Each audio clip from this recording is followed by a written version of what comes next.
ওমর বলে আসলাম এই জায়গার মধ্যে দাঁড়ায় আমি ইতিমের কান্না শুনেছি,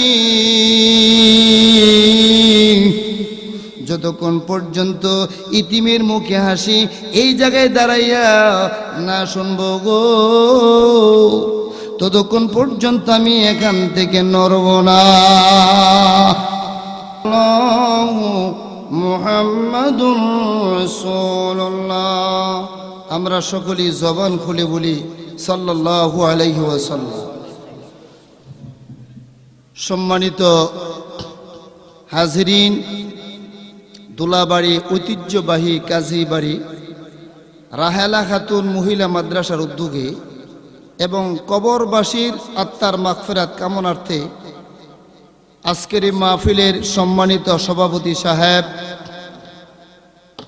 উপস্থিত মুআজ্জাজ মুকাররম উলামায়ে কেরাম, ইসলাম পিপাসু আমার মুসলমান ভাইয়েরা, পর্দার আড়ালে অবস্থানরত অত্যন্ত শ্রদ্ধেয় আমার মুসলমান মা ও ভগ্নীগণ, আমরা সর্বপ্রথম ওই মহান আল্লাহ পাকের দরবারে শুকর আদায় করছি যে মহান আল্লাহ রব্বুল আলামিন আমাদেরকে আজকের এই মাহফিলে আসা বসার তৌফিক দান করেছেন। আমরা সবাই শুকর আদায় করি বলি আলহামদুলিল্লাহ। মাইকের সাউন্ড একটু বাড়াই দিও। আমরা এই মাহফিলে আসতে পেরে খুশি না বেজার? তাহলে শুকরটা আরেকটু জোরে বলতে হবে, তাই না? আমরা একটু জোরে সরে বলি আলহামদুলিল্লাহ। আমার ভাইয়েরা, আমি আপনাদের খেদমতে কুরআনুল কারিমে ৫ম পারার ৬ নম্বর পৃষ্ঠার একটি আয়াত তেলাওয়াত করেছে। আল্লাহ রাব্বুল আলামিন আমাকে তৌফিক দিলে এই আয়াত প্রসঙ্গে কিছু আলোচনা করতে পারব। দেখেন আমার বাবারা, ভাইয়েরা, আমরা এই দুনিয়ার জমিনে চিরস্থায়ী না, ক্ষণস্থায়ী, ঠিক না বেটি? যে আয়াত আমি আপনাদের খেদমতে পড়ছি, এই আয়াতের মধ্যে আল্লাহ রাব্বুল আলামিন আমানতের কথা বলেছেন। আমানত একটা ব্যাপক শব্দ, আমানত একটা ব্যাপক শব্দ। আল্লাহ পাক বলেন, এই পৃথিবীর মানুষেরা, তোমরা তোমাদের অধীনে যে আমানত আছে তার উত্তরাধিকারী যারা, তাদের কাছে তোমরা সঠিকভাবে পৌঁছে দাও। আমানত, আমার চোখে সর্বপ্রথম যে আমানতটা পড়ে সেই আমানতটা হচ্ছে আমার 3.5 হাত দেহ। কি বলেন, ঠিক না বেটি? আমার আপনার 3.5 হাত দেহ, বডি, এটা আল্লাহর পক্ষ থেকে একটা আমানত। এই জন্যই মুফাসসিরিনে কেরাম বলেছেন আত্মহত্যা মহাপাপ। আত্মহত্যা কি বলেন? মহাপাপ। কারণ এই দেহের মালিক তো আমি না। কি বলেন? আমি। আর আমানত হচ্ছে আমার অধীনে বা আপনার অধীনে এমন সম্পদ থাকা যে সম্পদের মালিক আপনি না, কিন্তু বুক করার মালিক। আর এই বুক করাটাও শর্ত সাপেক্ষে। আমার এই দেহটা আমি বুক করব, কিন্তু শর্ত সাপেক্ষে। আল্লাহ বলেন, বান্দা, তোমার চক্ষু দিয়েছি, এটা আমানত। হাত দিয়েছে আমানত, পাও দিয়েছে আমানত, এগুলি ব্যবহার করবে, কিন্তু শর্ত হচ্ছে আমার দ্বীনের কাজে ব্যবহার করবে। বলেন সুবহানাল্লাহ। এই জন্যই আমার ভাইয়েরা, কিডনি দান করা যাবে? আপনার কিডনি কি আপনি আরেকজনকে দিতে পারবেন? আপনার চক্ষুটা আরেকজনকে একটা চক্ষু দিতে পারবেন? এটা হালাল নয়, হারাম। আমানত কার জিনিস দিবেন? আপনি দেওয়ার অধিকার আপনার নাই। তবে ব্লাড, রক্ত, যেটা রক্ত, এটা দেওয়া জায়েজ আছে। কারণ এই ব্লাড, এই রক্ত মানুষের শরীরে উৎপন্ন হয়। মুফাসসিরিনে কেরাম হাদিস আনছেন রাসূলে পাক থেকে, আল্লাহ রাসূল সাল্লাল্লাহু আলাইহি ওয়াসাল্লাম কে দুধ পান করেছেন মা হালিমা সাদিয়া। কি বলে, ঠিক না? এই যে দুধ পান করেছেন, টাকার বিনিময়ে দুধ পান করেছেন ওই সময়। যেহেতু টাকার বিনিময়ে দুধ পান করানো জায়েজ, এই জন্য মুফাসসিরিনে কেরাম বলছেন ব্লাড দেওয়া জায়েজ। কারণ ব্লাডটা মানুষের শরীরে তৈরি হয়, কিন্তু চক্ষু তৈরি হয় না, হাত তৈরি হয় না, কিডনি তৈরি হয় না, এগুলি দেওয়া কিনা জায়েজ। আমার ভাইয়েরা, সবচাইতে বড় আমানত হলো আল্লাহ রাব্বুল আলামিন কুরআনুল কারিমে আল্লাহ রাব্বুল আলামিন ইরশাদ করেন, সবচাইতে বড় আমানত হচ্ছে আল্লাহর কোরআন। আল্লাহ রাব্বুল আলামিন যে কোরআন দুনিয়ার জমিনে দিয়েছেন, এই কোরআনের হেফাজত করা হলো সবচাইতে বড় আমানত, ঠিক কিনা বলেন? এরপর আল্লাহ রাব্বুল আলামিন বলেন, একটা পৃথিবীর রাষ্ট্রের প্রধান যিনি হবে, রাষ্ট্রের প্রধানের কাছে আমানত হচ্ছে সারা দুনিয়ার জমিনের মধ্যে এইটা রাষ্ট্রের ভিতরে যত পাবলিক রয়েছে, যত মানুষ রয়েছে, সমস্ত নাগরিকের দায়িত্ব নেওয়া হলো সরকারের আমানত। মা দুঃখিনী মা বাবা, তাদের কাছে আমানত হলো সন্তান, সন্তান হলো মা বাবার কাছে একটা আমানত। একটা মেম্বার সাহেবের আমানত হচ্ছে, এই মেম্বার সাহেবের ওয়ার্ডের মধ্যে যত জনগণ রয়েছে, পাবলিক রয়েছে, প্রত্যেকটা জনগণের আমানত হলো মেম্বারের নিকটে, ঠিক কিনা বলেন? একজন চেয়ারম্যানের নিকটে আমানত হচ্ছে তার ইউনিয়নের ভিতরে যত পাবলিক রয়েছে, জনগণ রয়েছে, প্রত্যেকটা জনগণের আমানত হচ্ছে চেয়ারম্যানের হাতে। যদি একটা জনগণ বিপদে পড়ে, মুসিবতে পড়ে, আর যদি চেয়ারম্যান সাহেব এই আমানত যদি কিনা করেন, ঠিক মতো ব্যবহার না করেন, আল্লাহর দরবারে জবাব দিতে হবে, ঠিক কিনা? হ্যাঁ মুসলমান, শুধু একদিন নয়, 2 দিন নয়, হযরত ওমর ফারুক রাদিয়াল্লাহু তাআলা আনহু 10 বছর পর্যন্ত রাষ্ট্র পরিচালনা করেছেন। কয় বছর বলেন? 10 বছর। 10টি বছর রাষ্ট্র পরিচালনা করেছে। 10 বছরের ভিতরে কোনো দিন রাতের বেলা ঘুমায় নাই। জোরে বলেন সুবহানাল্লাহ।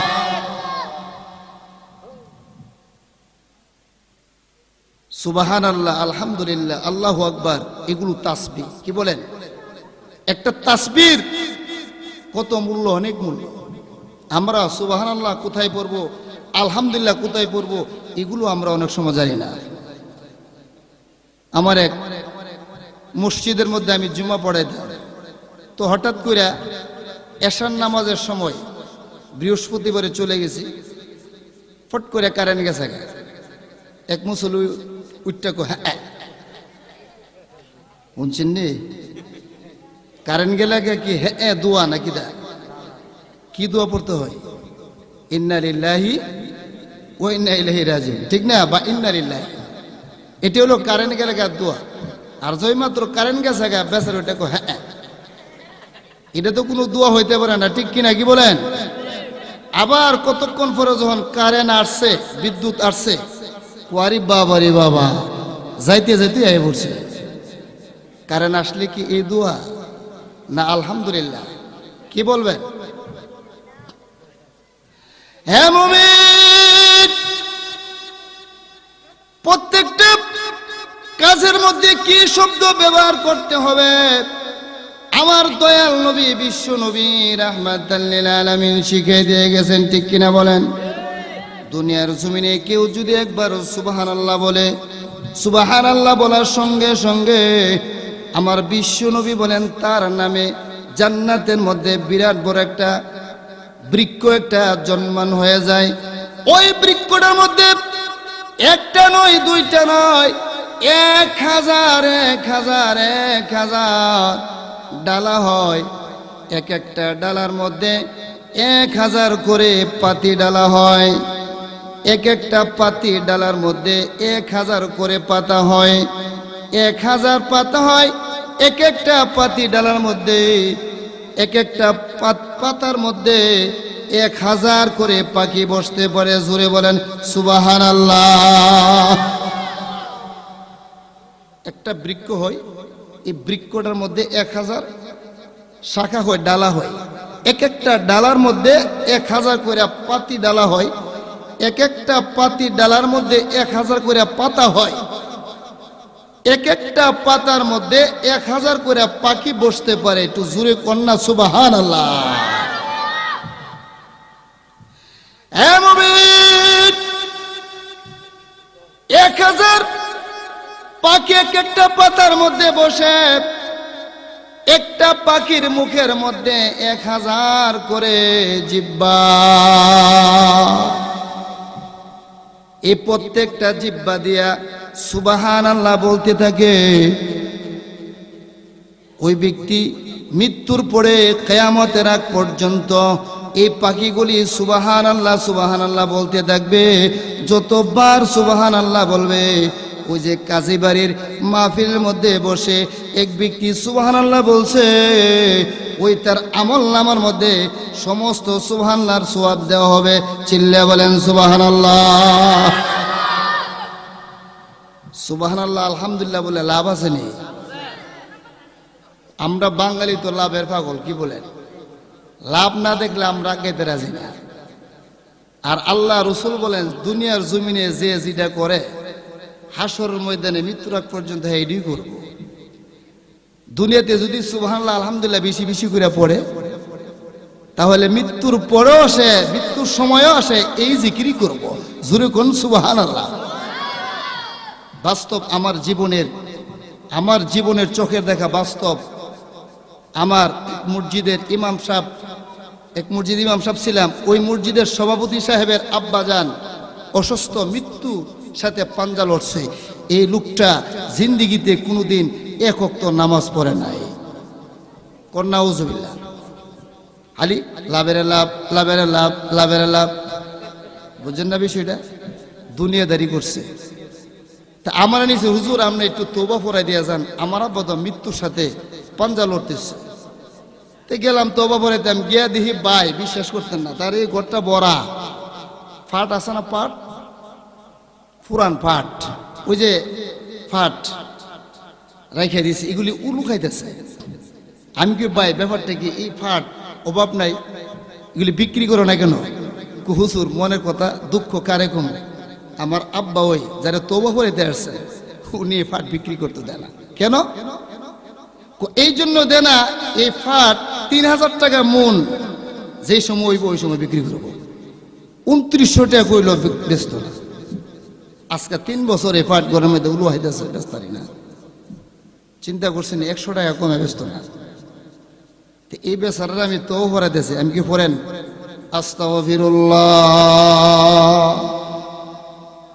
এবার 3000 টের কমে বেচতাম না। চিন্তা করছেন আমি বিষয়টা গিরি, 3000 টাকা কমে ব্যস্ত না। আমি কি আস্তাগফিরুল্লাহ এলাকা 3000 টাকা কমে বেচতাম না। ওই ফাটের দিকে নিশে গেছে, এই যে লাভের লাভ করছে, ঠিক না বেটি?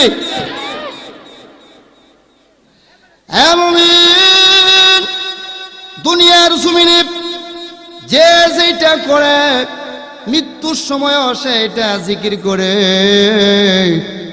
আমার আল্লাহ নবী বলেছে, যারা দুনিয়ার জমিনে আল্লাহর জিকির করবে, মৃত্যুর সময়ও সে আল্লাহর জিকির হইয়া কালিমা পড়ে দুনিয়া থেকে তার মৃত্যু নসিব হবে। বলেন আলহামদুলিল্লাহ।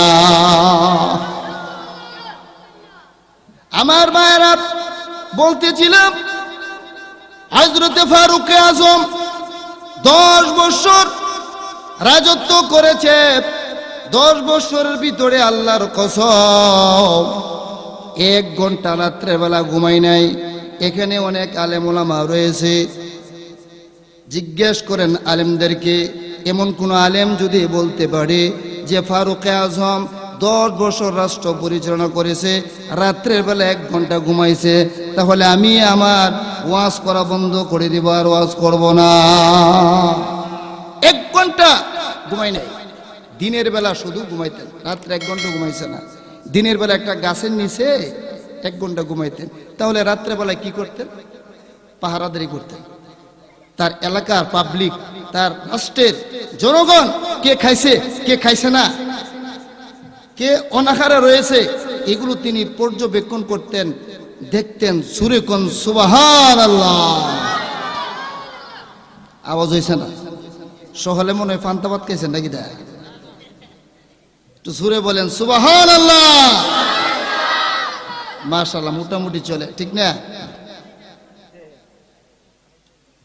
আমার ভাইয়েরা, এই কনকনে শীতের মধ্যে হযরত ফারুক আযম, বৃষ্টি পড়তেছে, পিনপিনে পিনপিনে বাতাস, একটা সালা গথরে দিয়া রাত্রে 2টার সময় ঘর থেকে বের হয়ে গেছে রাজ্যের কে খাইছে না এগুলি দেখাশোনা করার জন্য। বের হয়ে আস্তে আস্তে হাঁটতেছে, হঠাৎ করে চায় দেখে একটু দূরে একটা কুঠুরি দেখা যায়। ওই গোড়ের মধ্যে টিপ মিটমিট করে একটা বাতি জ্বলতেছে, কোনো মানুষ নাই, মিটমিট করে একটা বাতি জ্বলতেছে। হযরতে ফারুক আযম চিন্তা করলেন ব্যাপারটাকে, গোড়ের মধ্যে কি, আমি একটু দেখি। অনেক দূরে একটা গড়, ওই গোড়ের মধ্যে মিটমিট করে বাতি জ্বলে। উনি কাছে গেলেন, কিরে এই ঘরের ভিতরে কে? এই ঘরের মানুষগুলো কি ঘুমাই নাই? এখানে কি হচ্ছে একটু দেখি। অনেক সময় তো ছেলেরা আড্ডা কাছারি করে বা গাঁজা মদ এগুলি খায়, কি বলেন, খাই না? বর্তমান সমাজের ছেলেরা আলহামদুলিল্লাহ ভালো, কি বলেন আপনারা? কি বলেন, ভালো না? অনেক ভালো নাকি? কিন্তু আমাদের এলাকায় দেখা যায় সুবহানাল্লাহ, এই যে লাভ ম্যারেজ বা ভালোবাসার যে একটা প্রসার লাভ করছে, এই ভালোবাসা আর এই লাভ ম্যারেজ আজকে দুনিয়াটাকে ধ্বংসের ধার প্রান্তে নিয়ে যাচ্ছে, কি বলেন, ঠিক না বেঠে? ফুলা কো হ্যালো, জি আপনি ভালো আছেন? খুব ভালো। তুমি কেমন? আমি অনেক ভালো। তোমাকে না পাইলে আমার জীবন শেষ, তোমার না পাইলে আমিও শেষ, কি বলেন, কি না? এরপর আছে দুইজন লাগছে ভালোবাসা। আজকে তুমি কোথায়? আসো নবীনগর সৈনিক হোটেলে। গেল নবীনগর সৈনিক হোটেলে গিয়া এই রুসমুর দিয়া খাইছে আর বলতেছে তোমরা না পাইলে আমার জীবন বিফলে। এও তোমরা না পাইলে আমার জীবন বিফলে। হঠাৎ করে মেয়ের বিয়ে হয়েছে সিঙ্গাপুর থেকে, সিঙ্গাপুর থেকে ছেলে বাপে বিয়া জ্বালাইছে বিয়া মেয়েরে। এখানে ফুলা কয় হেরি, কইলো কি আর করলো কি, কইলো কি আর করলো কি, ঠিক না বেটি?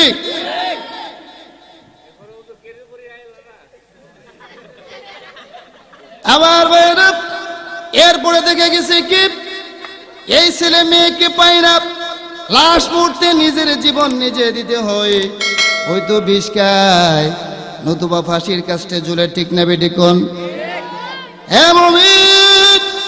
মা তোমাকে জন্ম দিয়েছে, বাবা তোমাকে কষ্ট করে লালন পালন করেছে, ও আমার বাবারা হাসছেন না, হাসার কথা নয়। একটু চিন্তা করেন, সন্তানকে মা বাবা কত কষ্ট করে লালন পালন করেছে।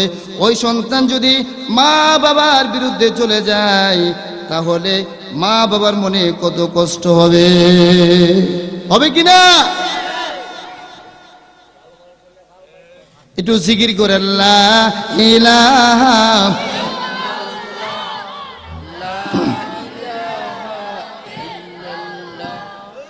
লা ইলাহা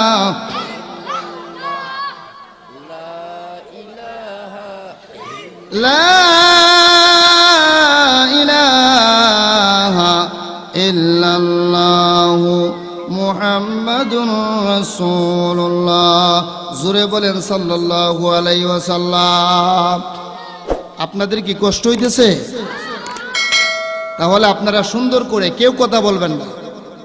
যদি আপনারা কথা বলেন তাহলে আমি কথা বলবো না, কি বলেন? কেউ কথা বলবেন না, একদম চুপ, মনোযোগ সহকারে শুনেন। আমি যে কথা বলতেছিলাম, হযরতে ফারুক আযম এই ঘরের মধ্যে গিয়ে দেখে ওই যে আমানত, একটা মিটমিট করে বাতি জ্বলতেছে, দুইটা বাচ্চা কাঁদতে আছে আর বলতেছে মা, মা গো, পেটের খিদা সহ্য হচ্ছে, আমাকে খাবার দাও।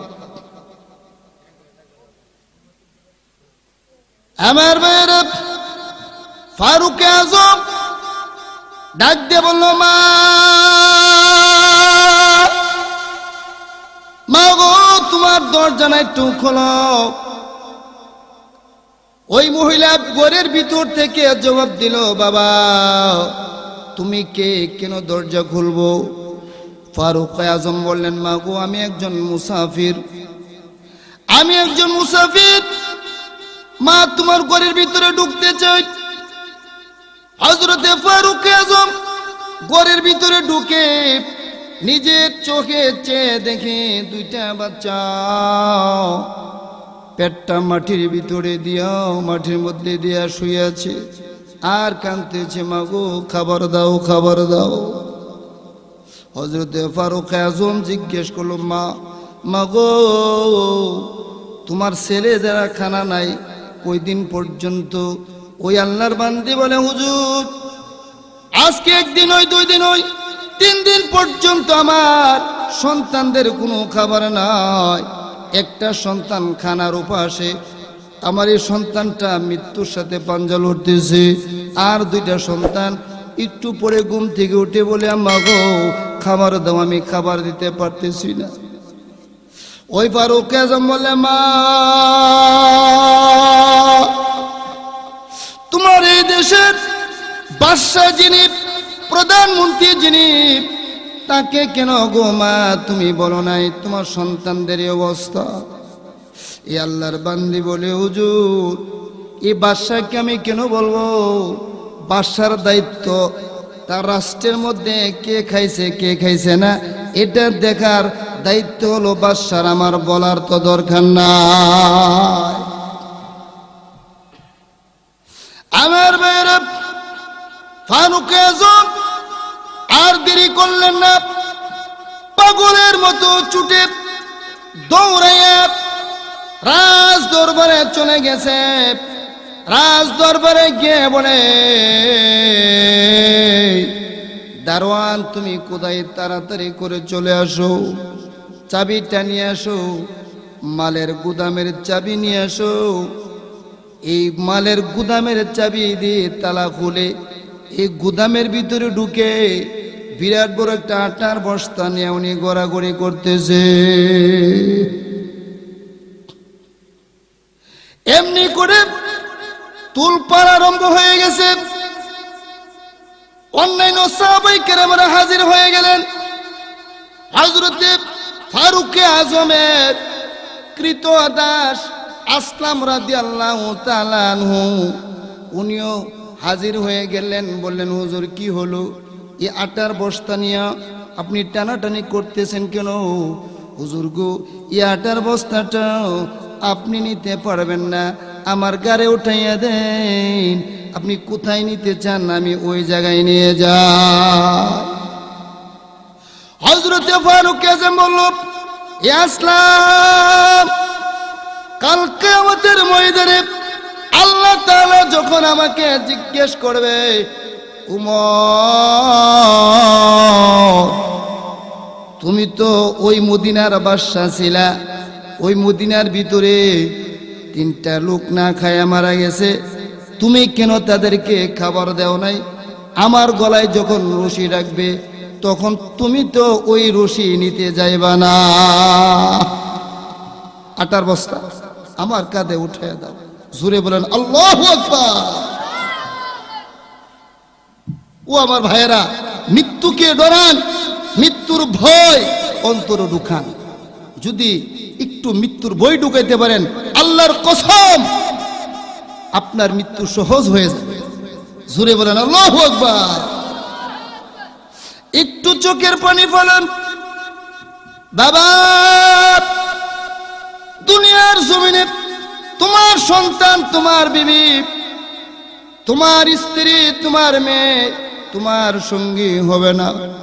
তোমাকে একা একা কবরে রওনা দিতে হবে।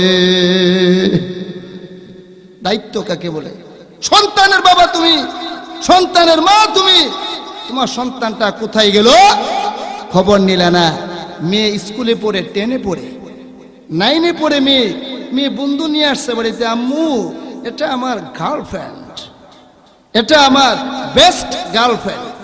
মা ঠিক আছে, তোমার গার্লফ্রেন্ডকে নিয়ে তুমি রুমে বসো, আমি তোমাদের জন্য চা নাস্তা বানিয়ে আনতেছি। একটা বেগানা ছেলের সাথে মেয়েরে রুমের ভিতরে ঢুকাই দিয়া চা নাস্তা বানাইতে যাও, তোমার ছেলে এই ছেলেটা এই রুমের ভিতরে কি করে তাহাজ্জুদের নামাজ পড়ে? কথা কই না গেলে? এই একটা যুবতী ছেলে একটা যুবতী মেয়ে এক রুমের ভিতরে ঢুকে কি তাহাজ্জুদের নামাজ পড়ব? কি করবো এটা আর কইতাম না, আপনারা বুঝলেন। মা মেয়েকে নষ্ট করতেছে, ঠিক কিনা কি বলেন? বাবা সন্তানকে নষ্ট করতেছে, আমানত খেয়ানত করতেছে, জবাব দিতে হবে। ফারুকে আজম কিভাবে আমানত সঠিক মতে বুঝাই দিয়েছে দেখেন আমার ভাইয়েরা, হাইছেন না?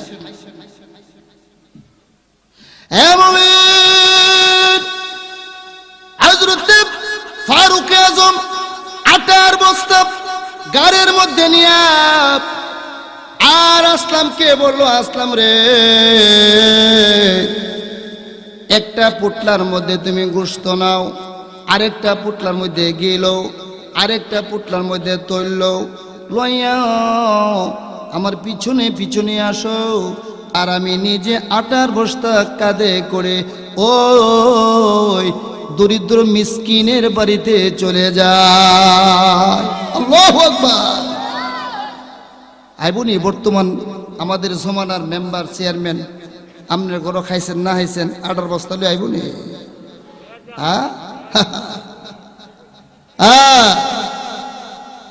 জবাব দিতে হবে। অত সোজা না, মইরা দেখো, 3.5 হাত কবরের নিচে গিয়ে দেখো, দিতে হবে জবাব। আমার মেয়েরা, হযরত ওমর রাদিয়াল্লাহু তাআলা আনহু আটার বস্তা নিয়ে ওই আল্লাহর বান্দির ঘরের ভিতরে ঢুকে, আল বিদায়া ওয়ান নিহায়া কিতাব আছে, ওই কিতাবের মধ্যে লেখে হযরত ফারুক আজম নিজের হাতে মাটির চুলা তৈরি করলেন। নিজের হাতে মাটির চুলা তৈরি করে ও চুলার ভিতরে আগুন ধরানোর জন্য চেষ্টা করতেছেন, কিন্তু কাঁচা চুলার মধ্যে আগুন ধরে না। আমরা আগে ছোটবেলা দেখতেন না, জুলাবাতি খেলতাম, ছেলে মেয়েরা মিললে কাঁচা চুলা তৈরি করে আগুন ধরাইতাম, ফুয়াইতে ফুয়াইতে জানছে আগুন কি ধরবো, কি কর এমনি কতলা মারি সেটি লাড়া দিয়া ভাত হয়ে গেছে খা, এমনি মোর মধ্যে নিয়া, ঠিক কিনা? কের বাদ কে কি একটা জুলাবাতি আমরা ছোটবেলা খেলতাম, ঠিক না?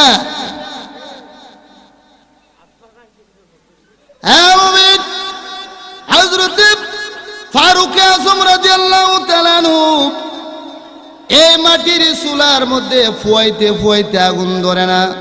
কিতাবের মধ্যে আছে ধুমাগুলো তার দাড়ির ভিতর দিয়ে ডুইখা বের হইতেছে। আসলাম অনেক দূর থেকে দেখতে আছে যে দুয়া দাড়ির ভিতরে ঢুকতেছে, তারপর আগুন ধরতেছে না। অনেকক্ষণ পরে আগুন ধরার পরে ফারুক আজম উঠি বানাইয়া ওই চুলার মধ্যে সেক দিয়া গোশত তৈরি করে, কাবাব তৈরি করে নিজের কুলে বাচ্চাদেরকে বসাইয়া তিনি রুটি গোশত কাবাব খাওয়াইতেছে। বলেন আল্লাহু আকবার। মুসলমান আজকে ইমানদার দাবি করো, তুমি মুসলমান, ঈদ করো নতুন জামা পইরা, তোমার ঘরের পাশে গরিব মিসকিন ইতিম, তার ঘরের মধ্যে এক মুঠ ছিন্নি নাই, একটু খাবার নাই, ভালো একটা কাপড় নাই, তুমি মুমিন দাবি করো। আল্লাহ রাসূল কি বলেছেন? ওই ব্যক্তি পরিপূর্ণ ইমানদার যার প্রতিবেশীরা পেট পুরে খায়, সে নিজেও খায়, তার প্রতিবেশীর খবর নেই। জোরে কোন সুবহানাল্লাহ। আমার নবী কি বলেছেন হাদিস শরীফে দেখেন, আল্লাহ রাসূল বলেছেন, আল্লাহুম্মা আহিনি মিসকিনান ওয়া মিতনি মিসকিনান ওয়াহশুরনি ফি জুমরাতিল ইয়াউমিল কিয়ামা। আমার নবী বলেছেন, আল্লাহ আমার বাবা নাই, আমার মা নাই, আমার মতো ইতিম দুনিয়ার জমিনে নাই, আল্লাহ আমি নবীকে দুনিয়ার জমিনে যতদিন বাঁচিয়ে রাখবা, আল্লাহ গো আমাকে মিসকিনের সাথে তুমি বাঁচায়ো। আল্লাহ আমার যতদিন পর্যন্ত দুনিয়ার জমিনে হায়াত দিবাও ততদিন পর্যন্ত ইতিমের সাথে আমাকে তুমি রাইখো। বলেন আল্লাহু আকবার। ইতিমের হিসেবে আমাকে রাইখো। আমার নবী যদি বলতেন আল্লাহ আমারে দাও, আল্লাহ বলে নবী আপনি কেন বলেন না আপনাকে সম্পদ দেওয়ার জন্য? যদি আপনি বলেন আমাকে দাও, আমি আল্লাহ তাআলা এই উহুদ পাহাড়টাকে আমি আল্লাহ স্বর্ণ বানাইয়াও আমি আল্লাহ তোমার পিছনে লাগাইয়া দিব। তুমি বুলাসম বাজারে যাইবা, এই স্বর্ণের পাহাড় তোমার সাথে সাথে বুলাসম বাজারে যাবে। তুমি নবীনগর যাবে, এই স্বর্ণের পাহাড় তোমার সাথে সাথে নবীনগর যাবে। যা কিনতে চাইবে কোপ মেরে একটু স্বর্ণ দিয়ে দিবে। আমার নবী বলে আল্লাহ গো আমি দুনিয়া হতে চাই না, আমি মিসকিন হিসেবে থাকতে চাই। আল্লাহ ও আমি তিনি মিসকিনান, আমাকে জন্ম দিবা আল্লাহ, তুমি আমাকে মিসকিন বানায় মত দিও। আল্লাহু আকবার। ও আমার বাবারা, ধনীর হিসাবের চাইতে মিসকিনের হিসাব, গরিবের হিসাব সহজ হবে না কঠিন হবে? সহজ হবে। আল্লাহ নবী উনি যখন বললেন গরিবের 500 বছর আগে, ধনীর 500 বছর আগে গরিব ব্যক্তি জান্নাতে যাবে, চিল্লে বলেন আল্লাহু আকবার। আমার বাবার আমার কথাগুলি কি খারাপ লাগতেছে? মোনাজাত করে দেই। আমার ভাইয়েরা বাবারা 500 বছর আগে যাবে গরিব, কার আগে? ধনী। হযরত উসমান বলে নবী গো আমি তো ধনী, আমি তো আপনার মেয়ের জামাই, আমিও কি 500 বছর পরে যাব? হ্যাঁ যেরকম সুবহানাল্লাহ। কেমনে? এখনই দেখাইতেছি কেমনে। আল্লাহ নবী ডাক দিয়ে বলে আলী, আলী বলে হুজুর লাব্বাইক আমি উপস্থিত। আল্লাহ নবী বলে আলী তুমি দাঁড়িয়ে যাও, সকাল থেকে নিয়ে পর্যন্ত তুমি কি খেয়েছো আমাকে তুমি হিসাব দাও। হযরত আলী বলে হুজুর সকাল থেকে নিয়ে পর্যন্ত আল্লাহর কসম আমি কিচ্ছু খাই নাই, আমার ঘরের মধ্যে কিচ্ছু নাই। জোরে বলেন আল্লাহু আকবার। কিচ্ছু খাই নাই, কিচ্ছু নাই। নবী বলে উসমান রে দাঁড়িয়ে যা, তুই বল সকাল থেকে নিয়ে পর্যন্ত তুই কি খেয়েছস? উসমান বলে হুজুর ঘুম থেকে উঠে ব্রাশ করেছি, তারপরে গো একটা নাস্তা খেয়েছি, এটাকে নারী নাস্তা বলে। এর একটু পরেই আমার বিবি রুটি বানাইছে, এরপরে বুকরি জব করে গোশত দিয়া কাবাব বানাইছে, কাবাব দিয়া রুটি দিয়া খাইছি। একটু পরে আবার ভাত পাক করেছে, ভাত খেয়েছি, 3-4 বার খাওয়া হয়ে গেছে গো হুজুর। আল্লাহ নবী বলে আলী তুমি সকাল থেকে এ পর্যন্ত কিছু খাও নাই, তোমার প্রশ্নের উত্তর একটা শব্দে একটা ওয়ার্ডে শেষ, নট কিছু খাই না শেষ। আর উসমান খেয়েছি, এতক্ষণ সময় লেগেছে, অনেকক্ষণ সময়। বিদেশ থেকে আসছে এক লোকে কোটি টাকা নিয়ে, এয়ারপোর্টে আসা পরে চেকিং চেকিং চেকিং, কি বলেন এই মাল চেক করো, ওইটা চেক করো, ওইটা চেক করো, 2 নাম্বার আছে কিনা। আরেক বেড়া কিচ্ছু নাই, পাসপোর্ট মাসপোর্টটা আছে কোনো মধ্যে। আলি এয়ারপোর্ট আইসে, আমার মালটার নাই, ঠিক আছে জানগা। এবারে ফট করে বাইরে ট্রেনে উঠতে গেছে, ফট করে বাইরে ট্রেনে 1 ঘন্টার ভিতরে বাড়ি দেশে বসছে। তোমার হিলা কই? কইলার মালে হিসাব দিতে আছে এয়ারপোর্ট, আইতে সময় লাগবো, ঠিক না বেটি? দুনিয়ার মুমিন, দুনিয়ার জমিনে টাকা পয়সা ধন দৌলত তোমার হয়েছে সমস্যা নাই, কিন্তু হিসাব দিতে সময় লাগবে। এই জন্য তোমার আগে গরিব ব্যক্তি বেহেশতে চলে যাবে যদি ওই গরিব বেচারা ইমানদার হয়। ইমানদার হইতে বলতেছিলাম, আমি শেষ করে দিচ্ছি। হযরত ফারুক আজম এই আটার বস্তা নিয়ে রুটি বানায়া গোশত দিয়ে বাচ্চাদেরকে খাওয়াইলেন। খাওয়ানোর পরে হযরত ফারুক আজম একটু দূরে যাইয়া দাঁড়ায় রইলেন। আসলাম ফারুক আজমের বান্দি বান্দি গোলাম আসলাম রাদিয়াল্লাহু তাআলা আনহু বলেন, হুজুর ওই যে দেখেন পূর্ব দিক দিয়া সুবে সাদিক দেখা যায়, একটু পরে হুজুর গো ফজরের আজান দিবে, তাড়াতাড়ি চলেন গো মসজিদে যাইয়া ফজরের নামাজ পড়তে হবে। হুজুর নামাজ পড়তে হবে, চলেন। আমার ভাইয়েরা, ফারুক আজম বলে, আসলাম আমি এই জায়গার মধ্যে দাঁড়াইয়া শুনতে পেরেছি দুইটা ইতিমের কান্না। এই দুইটা ইতিমের কান্না এখানে দাঁড়াইয়া আমি শুনেছি। এই জায়গার মধ্যে দাঁড়াইয়াও যতক্ষণ পর্যন্ত এই দুইটা ইতিমের মুখের হাসি না দেখতে পাবো, আল্লাহর কসম আমি এই জায়গা থেকে এক সেকেন্ড আমি এই জায়গা থেকে লড়বো না। বলেন আল্লাহু আকবার। ইতিম বাচ্চাদের সম্পদ যদি কেউ বুক করে, আল্লাহ পাক বলেন লা তাকুলুনা ফি বুতুনিহিম ইল্লা নার। নার, ইতিমের সম্পদ খাইছো, আগুন খাইছো। আল্লাহ কি বলেন? ইল্লা নারা, আগুন খাইছো, আগুন। দিতে হবে জবাব। আছে না আমাদের সমাজ? মা নাই, বাবা নাই, বাবাও মারা গেছে, মাও মারা গেছে, ইতিম। তার সম্পদ, তাদের সম্পদগুলি চা চাইতে দাদা অনেকে বুক করে, এরকম আছে কিনা? জবাব দিতে হবে ভাইয়ের আমার। হযরত ওমর বলে, আসলাম এই জায়গার মধ্যে দাঁড়ায়া আমি ইতিমের কান্না শুনেছি। যতক্ষণ পর্যন্ত ইতিমের মুখে হাসি এই জায়গায় দাঁড়াইয়া না শুনবো গো, ততক্ষণ পর্যন্ত আমি এখান থেকে নড়ব না। দুটা বাচ্চা পেট পুড়ে খেয়ে বলে, মা মা গো, কে এ মুসাফির? এ মুসাফির কে? এত সুন্দর করে আমাদেরকে কোলে নিয়ে খাওয়াইলেন, পেট পুড়ে খাওয়াইলেন, এটা কে? মা ডাকতে বলে, বাবা তোমার আব্বা যখন বিশ্ব নবীর সাথে যুদ্ধের ময়দানে চলে গেলেন, তোমার মা ঘরের মধ্যে ছিল। তোমার বাবা এসে বলেছিল, ও বিবি, বিবি গো, আমি দয়াল নবীর সাথে যুদ্ধের মাঠে চলে যাই গো বিবি, আমার জন্য তুমি দোয়া করো। আমি বলেছিলাম, ও প্রাণের স্বামী, একটু করে ঘরের ভিতরে আসো, তোমার চেহারাটা আমি একটু দেখে নিই, কারণ কাল কিয়ামতের ময়দানে আমার স্বামীকে চিনতে পারবো না।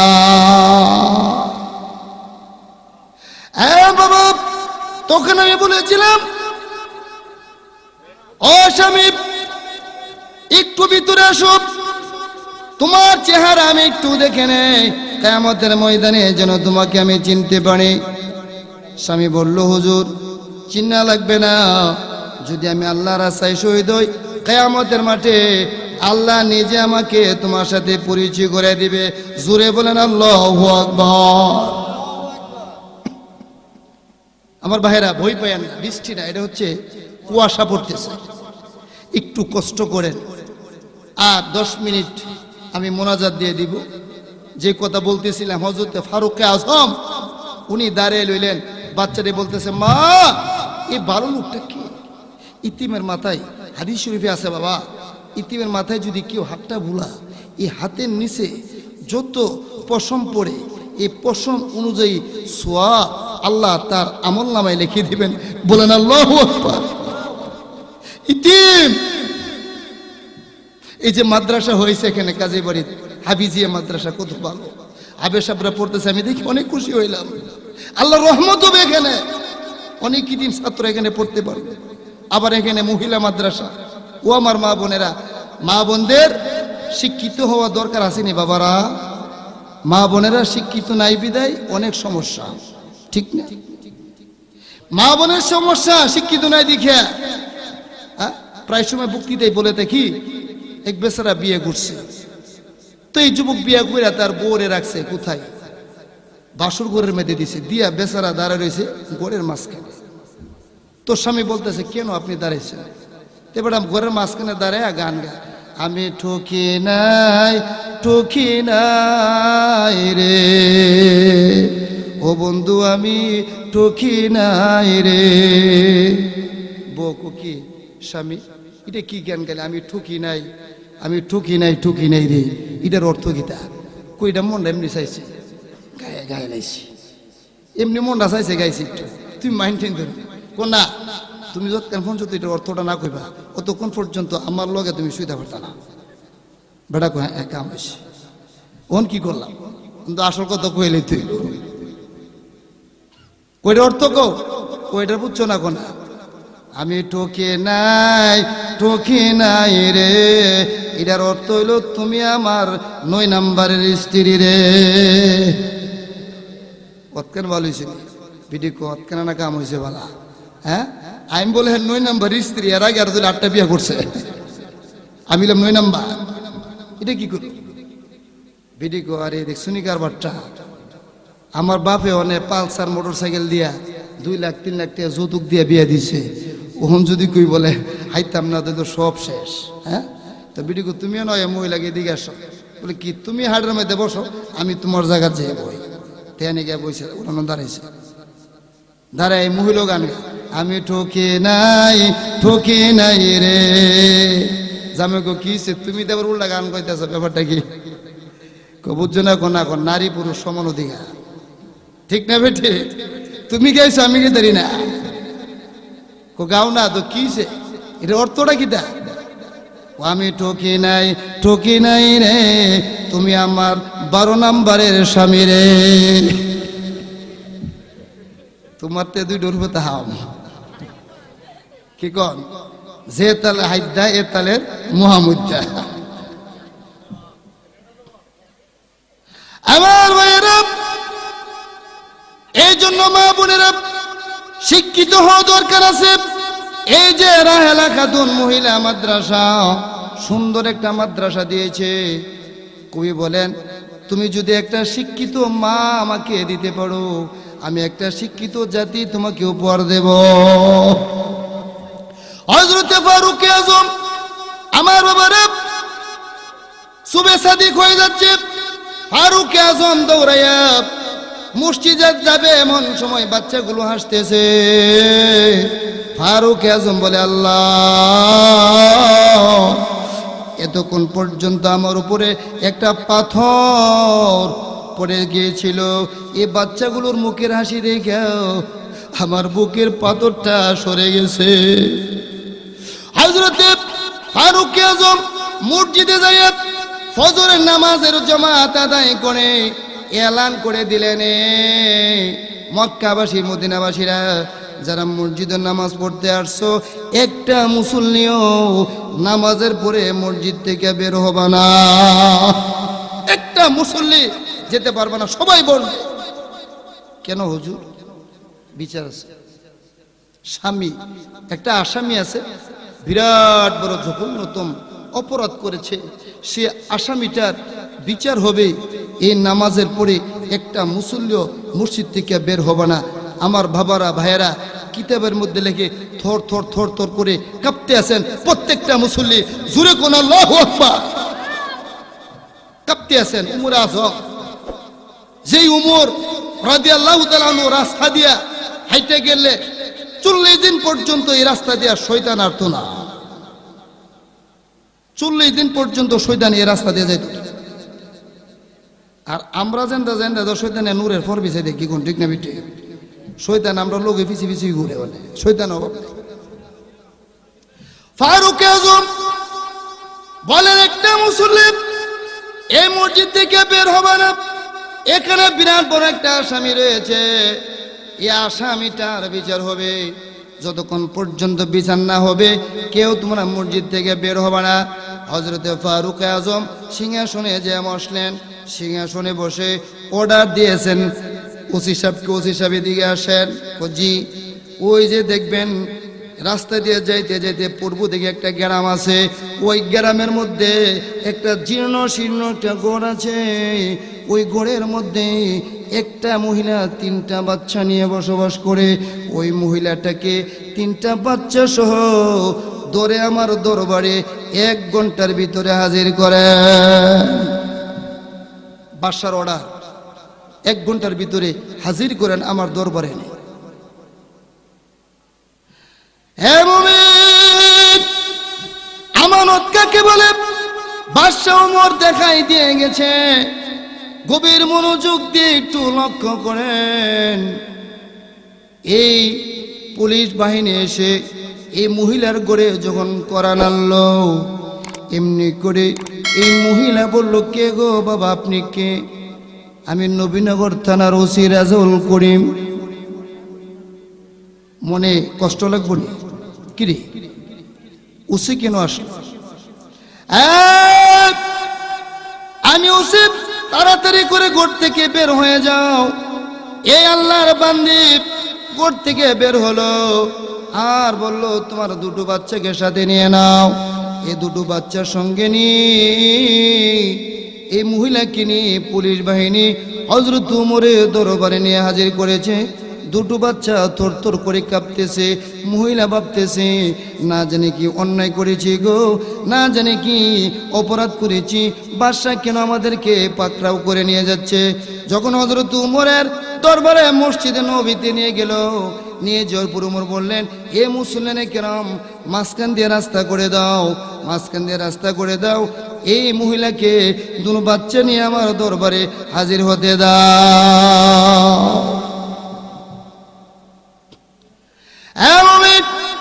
আমি শেষ করে দিচ্ছি, আর 2 মিনিট। হযরত ওমর রাদিয়াল্লাহু তাআলা আনহু, এই মহিলা যখন হযরত বাদশা ওমরের কাছে গেলেন, হাজার হাজার শত শত মুসল্লি মসজিদের বাহিরে দাঁড়ানো, সমস্ত মুসলিম কেরামের সামনে বাদশা ওমর তার মাথা পাগড়িটা খুললেন। এই পাগড়িটা খুলে এই পাগড়ির একটা মাথা বাদশা ওমরের গলার মধ্যে উনি পেঁচাইলেন।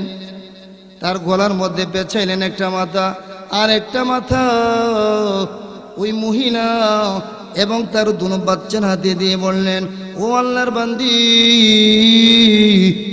আমার গলার মধ্যে আমি রশি লাগাইলাম, তুমি এই রশি ধরে মদিনার অলিতে গলিতে তুমি আমাকে টানতে থাকো। আর মদিনার মানুষ যদি জিজ্ঞেস করে কি অন্যায় করেছে, তুমি বলবা, আমরা 3 দিন পর্যন্ত খানা খাই নাই, আমার ঘরে 3 দিন পর্যন্ত খানা ছিল না। এই বাদশা ওমর খবর নিছে না, এই জন্য এই বাদশা ওমরের শাস্তি। আল্লাহু আকবার। বাদশা ওমর এই কথা বললেন, আমার গলার মধ্যে দড়ি লাগাই দিলাম, আমার বিচার হোক, আমি হলাম সবচেয়ে বড় আসামি। আমার রাজ্যের মধ্যে আমি বেঁচে থাকতে একটা লোক না খায় মরবে, একটা ইতিম খাবে না, এটা তো হই না। কিয়ামতের ময়দানে আল্লাহর কাছে আমাকে জবাব দিতে হবে। সুতরাং আমার দুনিয়ার জমিনে তোমরা বিচার করো। এই মহিলা 2টা চোখের পানি ছেড়ে দিয়ে বলল, আল্লাহর ওলি, ও আল্লাহর ওলি, আমি আপনাকে চিনতে পারি নাই, আমি আপনাকে চিনতে পারি নাই। হুজুর গো, আমার ঘরে যে রাত্রেবেলা খাবার নিয়ে গিয়েছিলেন, এটা যে আপনি, এখন আমি চিনলাম। ও হুজুর, আমি আপনাকে মাফ করে দিয়েছি, আপনি আমাকে মাফ করে দিয়ে। এটা হলো আমানত। আজকে সন্তান, ছেলে মেয়ে সব আমাদের কাছে আমানত রয়েছে। ভাইরা ঠিক কিনা কি বলে? আমরা যারা মাহফিল আজকে আসলাম, আমরা প্রত্যেকে আজকে এই মাহফিল থেকে শপথ করে যাব যে আমরা 5 ওয়াক্ত নামাজ আমরা জামাতের সাথে আমরা আদায় করব। রাজি আছি তো? ইনশাআল্লাহ রাজি আছি তো? হ্যাঁ, মাশাআল্লাহ। আমরা 5 ওয়াক্ত নামাজ আদায় করা। আমার আল্লাহ, আমার মাবুদের চা যে আপনি কপালটা দিয়া আমার আল্লাহর কুদরতি পায়ে একটা সিজদা করেন, আল্লাহ খুশি হয়ে যাবে। ঠিক কিনা কি বলেন? এই জন্য 5 ওয়াক্ত নামাজ আমরা যত সময় আদায় করব, এই নামাজটুকুই হাসরের ময়দানে আমার আপনার মুক্তির ফয়সালা করে দিবেন। বলেন সুবহানাল্লাহ। আমরা একটু জিকির করে মুনাজাত করে দিব, কি বলেন? ঠিক কিনা? লা ইলাহা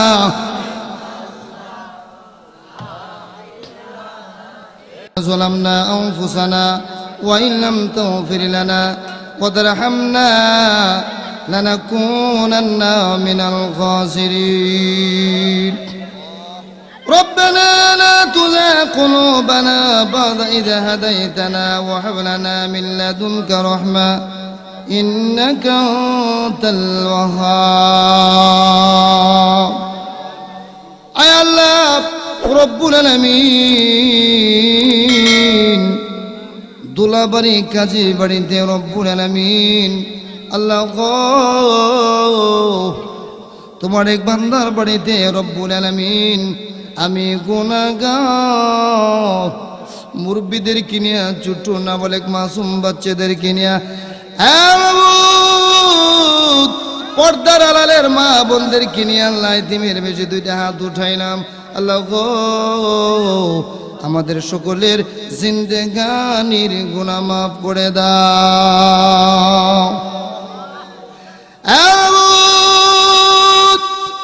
তোমার নবীজি সাল্লাল্লাহু আলাইহি ওয়াসাল্লাম বলেছেন গভীর রজনীতে যদি কোনো বান্দা তোমাকে ডাকে আল্লাহ তুমি নাকি ডাকে সাড়া না দিয়ে বলো না আয় আল্লাহ রব্বুল আলামিন মাবুদ গো